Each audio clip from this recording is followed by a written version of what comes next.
Right, let's get straight to it. Because things are heating up fast at Ibrox, and not in a good way. The noise around Rangers right now is deafening, and when a legend like Igamane speaks out, people sit up and take notice. This isn't just any former player airing some frustration. This is one of the club's most respected voices, and his recent comments have struck a nerve across the Rangers' support. He's not holding back, and honestly, it's hard to argue with anything he said. The pressure was already mounting before the weekend, but that draw against Street Mirren has taken the frustration to another level.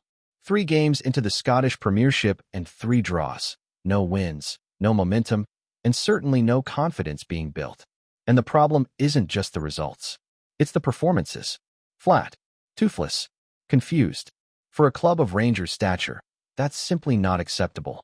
Now, to understand the full picture, we've got to talk about the man at the center of it all, Russell Martin. Brought in during the summer as a fresh face to replace Philippe Clement, many fans were willing to give him time, even if there were early doubts. But time is not a luxury managers at Ibrox often get, especially when Celtic are flying and you're falling behind before the clocks even go back. After just a few games, patience is already wearing dangerously thin. And that's not just among the fans. Figures from inside and outside football are now voicing their concern. One of the most vocal critics has been Mudo Fraser, former deputy leader of the Scottish Conservatives and a well-known Rangers supporter. He didn't mince his words. According to him, anything less than a convincing win in the Old Firm Derby, and Martin's position becomes untenable. That might sound extreme so early in the season, but it speaks to the urgency of the moment. It's not just about tactics or team selections anymore. It's about belief, attitude, and authority. And when a manager loses that in the dressing room, it's game over. Which brings us to the explosive twist involving Hamza Igamane. Now this, right here, is where things have gone from worrying to outright bizarre. On Sunday, with Rangers struggling in Paisley and the match still in the balance, Martin turned to his bench. But instead of rising to the occasion, Igamane refused to come on. Said he wasn't fit. Claimed an injury had cropped up, just days after Rangers rejected a bid for him from Lille. Coincidence? Maybe. But you'd struggle to find many fans buying that story. Ally McCoist certainly isn't one of them. He's seen and done it all at Ibrox, and when he hears something that doesn't sit right, he calls it out. Speaking after the game, McCoist didn't outright accuse Igamane of faking, but he made it clear there's a serious problem if the forward was in fact fit and just didn't fancy it. He drew from his own experience, reminding people that he once got injured in the warm-up of a cup final and had to pull out last minute. So yes, these things can happen. But even so, he couldn't hide his disgust at the timing and the optics of the situation. And honestly, can you blame him? Because let's face it, this isn't a one-off. This feels like a symptom of something deeper, a reflection of a squad that lacks direction and leadership. Rangers look soft, both physically and mentally. That edge, that grit you expect from a team in blue, just isn't there. McCoist hit the nail on the head. This is not all Russell Martin's fault. There are legacy problems here. Players who have been underperforming since long before he arrived. But the brutal truth of football is this. The blame always lands at the manager's feet, no matter how unfair that might be. And make no mistake, Martin's job is now hanging by a thread. It's not just about dropping points. It's the manner in which they're doing it. Disorganized, sloppy, lacking identity. Fans are watching this team and asking themselves a painful question. What exactly is the plan? Because from the outside looking in, there doesn't seem to be one. And when you've got legends like McCoist publicly questioning the mentality of the squad, that's not just media noise, that's a red flag. Now, to make matters worse, Rangers are on the verge of crashing out of the Champions League. After a dismal showing in the first leg against Club Brugge, they're staring down a 3-1 deficit with the return leg away from home. That's not just a mountain to climb, it's Everest. And if they fall short, the implications will be huge. Financially, yes, but also in terms of morale. Because once the Champions League dream disappears, what are you left with? Domestic pressure, rising criticism, and a fanbase that's running out of patience. That brings us back to Igamane. Because if Rangers want to bring in reinforcements, especially someone like Bojan Majowski, they may have to sell. Lille are still circling. Time is ticking. And fans are left wondering whether the Moroccan striker even wants to be here. If not, then he's got to go. Simple as that. There's no room for passengers at Rangers, not when the club is in crisis mode. Either you're fully committed or you're out the door. Speaking of Majowski, his name has been floating around Ibrox for a while, but now things are starting to get interesting. The Macedonian striker wants out of Girona. And crucially, he doesn't want another loan move. He wants a permanent transfer. Clean break. Fresh start. And that's music to Rangers' ears, sort of. The problem is the price tag. Girona paid a record fee for him just last year, and they'll want to recoup most of that. Rangers can't afford to throw money around without offloading someone first. So again, all roads lead back to Igamane or perhaps even Cyril Dessers, who could also be moved on before the window shuts. There's some irony here too. Russell Martin had the chance to sign Majowski when he was in charge at Southampton. The club's head of recruitment was keen on the move, but Martin wasn't convinced. Didn't think he was ready for the Premier League. Now, just a year later, he might be scrambling to get him in through the Ibrox doors. That's how quickly things can change in football. And that's how desperate things have become. As it stands, Majowski has fallen down the pecking order at Girona. He didn't even make the squad for their recent clash against Villarreal, and the club has been actively negotiating his future behind the scenes. A loan with an option to buy could still be a possibility if the numbers can be made to work. But make no mistake, Majowski wants out of Spain. The question is whether Rangers can move fast enough to make it happen. One thing's for sure, Aberdeen are out of the race. They've kept in touch with Majowski's camp, but there's simply no way they can match his current wages. That ship has sailed. If he's coming back to Scotland, it's Rangers or nothing. And with just days left in the window, time is running out to get it done. So here we are. A club in turmoil. A manager under fire. A squad full of uncertainty. And the biggest match of the season just days away. The Old Firm Derby isn't just a game now. It's a potential turning point in Russell Martin's short reign at Ibrox. Win, and maybe, just maybe, he buys himself time. Lose, and the calls for change will only grow louder. There's no more room for maybes or excuses. Rangers are on the clock, and the reality is that nothing less than a strong reaction against Celtic will be enough to steady this ship. But here's the problem. Does anyone truly believe this squad, in its current state, is capable of delivering that kind of response? Because on the pitch, what we're seeing is not a team full of belief and direction. It's a side gripped by fear, by hesitation, by doubt. And that's not something you fix with one good performance. Let's not sugarcoat this. Celtic are licking their lips right now. They've seen the chaos unraveling across the city, and they'll know that a win at Ibrox doesn't just give them bragging rights. It could genuinely break Rangers' season before we even hit September. That kind of psychological blow, especially after a turbulent summer and a rocky start under a new manager, could take months to recover from, if at all. And that's what makes this next match so much bigger than just 3 points. It's about pride. It's about direction. And for Russell Martin, it might be about survival. You can feel it in the atmosphere. The tension's thick, the trust is low, and the fan base is split. Some are still preaching patience, pointing to the long list of problems that Martin inherited. Others have already seen enough. They're not interested in excuses, they want results. And quickly.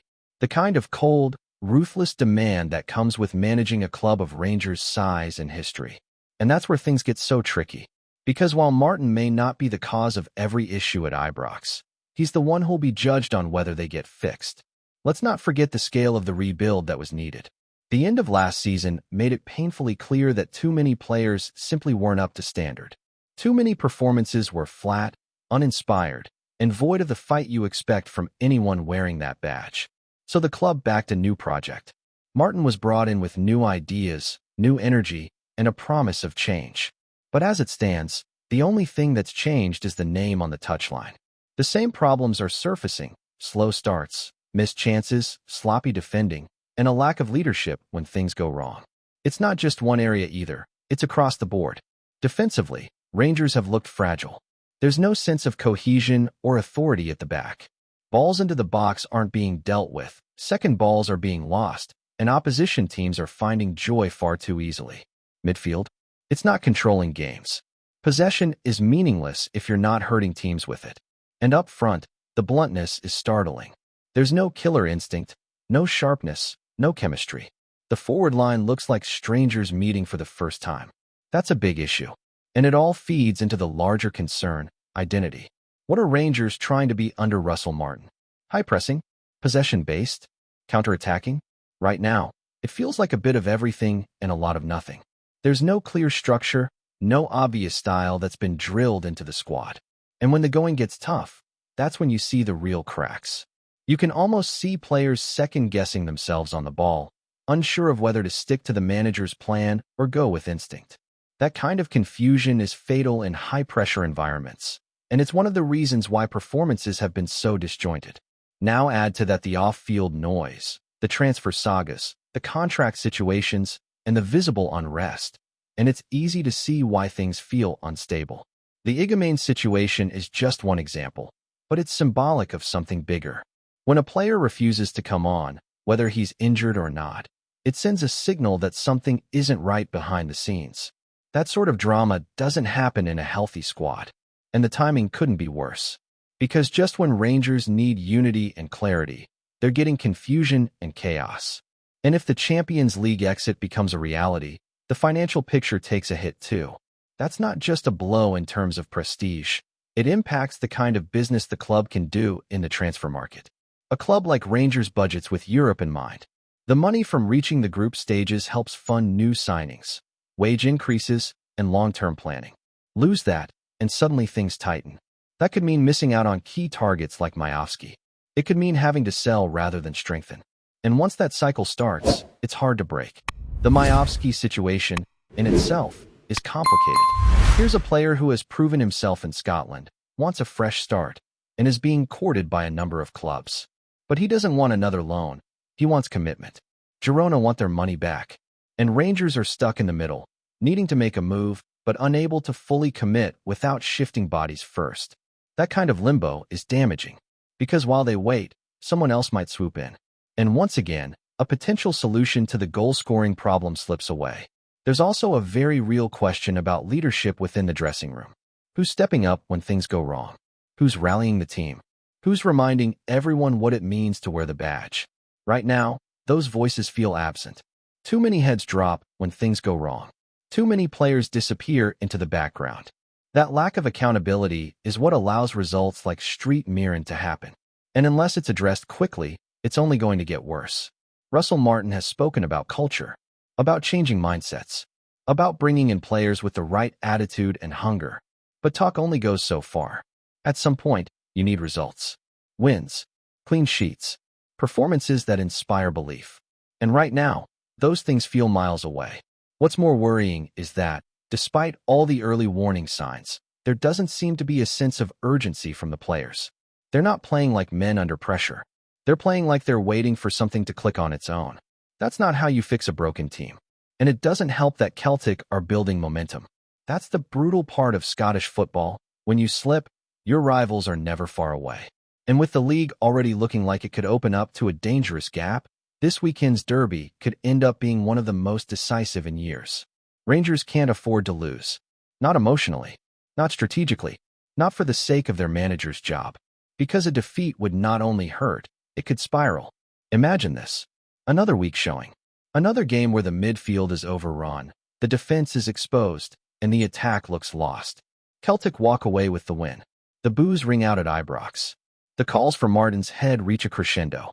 And suddenly, the entire project feels unsalvageable. That's the reality that's lurking if things don't change. And quickly, this isn't about blind panic. It's about recognizing the warning signs and acting before it's too late. Rangers have the bones of a good squad. There are talented players in that dressing room. But they need a system that plays to their strengths, a manager who can command the room, and a culture that demands more. Right now, none of that is in place. McCoist's comments struck such a chord because he knows what a Rangers team should look like. He's been there when it worked, and he's seen it when it's gone off the rails. When he says something feels not right, fans believe him. And you can tell he's not being reactionary. He's just saying what a lot of people are already thinking. That the team looks weak, mentally soft, fragile, and that unless something shifts soon, this season could be over before it's begun. Martin still has time, but not much. Football moves fast. Fans demand change. The board will start weighing up options, and the players themselves will either respond or fold. The next few games, starting with Celtic, could define not just the manager's future, but the direction of the entire club for the rest of the campaign. So now it's up to them. The players, the staff, the manager. Do they step up, shut out the noise, and deliver? Or does the pressure consume them? Because one way or another, we're about to find out what this Rangers team is really made of. Before we continue, make sure to subscribe to our channel and turn on notifications to get all the exclusive news about Rangers FC. Don't overlook any details about your beloved team. It's crucial for Rangers FC fans. Coady, the experienced center-half with years of Premier League pedigree, is now being whispered about across pubs, supporters' buses, and social media threads as edging ever closer to a dramatic move to Rangers, and the chatter has become more than just idle speculation. What began as a faint murmur earlier this summer has now evolved into a steady stream of claims suggesting negotiations are not only active, but also advancing with a surprising degree of pace.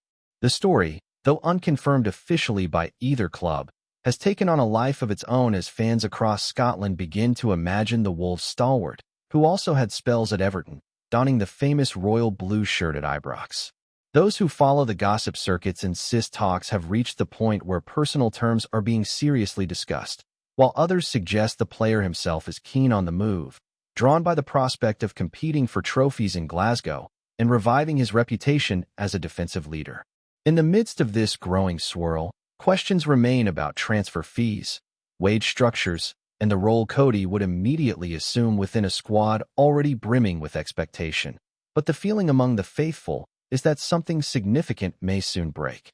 The intrigue surrounding Coady's potential switch has also been fueled by the timing, with Rangers eager to strengthen at the back ahead of a demanding campaign that includes both domestic and European commitments. Supporters have long argued that defensive solidity was the missing piece in last season's push, and the idea of bringing in a seasoned England international resonates strongly with those who believe the club must blend youthful energy with veteran calmness. While official silence has been maintained by all parties, insider whispers claim that behind closed doors, negotiations have turned serious, and that representatives from both sides are ironing out fine details, rather than dealing with hypotheticals. Coady's leadership qualities, his experience of captaining Wolves in their Premier League resurgence, and his familiarity with intense footballing environments are cited as key reasons Rangers view him as an ideal acquisition. The story has further been amplified by local media outlets picking up on subtle hints from training ground visitors and unnamed sources close to Ibrox. Though some skeptics remain cautious, dismissing the tale as little more than another transfer season tease, the steady persistence of the rumor suggests that there is more substance than smoke in this particular situation. Fans, of course, are already indulging in passionate debates about where exactly Coady would fit within the current defensive setup, with many insisting his arrival would bring much-needed structure and organization to a backline that has, at times, shown vulnerability under pressure. Social media timelines have been dominated by hypothetical lineups, with supporters envisioning the English defender forming partnerships alongside stalwarts already in the squad, potentially raising the overall standard of Rangers' rearguard. Some are daring to imagine him as a natural captaincy candidate, should the club choose to refresh its leadership hierarchy, such as the respect attached to his name. Yet, beneath the excitement lies the practical question of finance. Rangers are known for carefully balancing ambition with sustainability, and the acquisition of a player with Premier League wages is never straightforward. Nevertheless, optimists point to the possibility of Coady's own determination to reinvent himself, perhaps even accepting adapted terms, as a driving factor.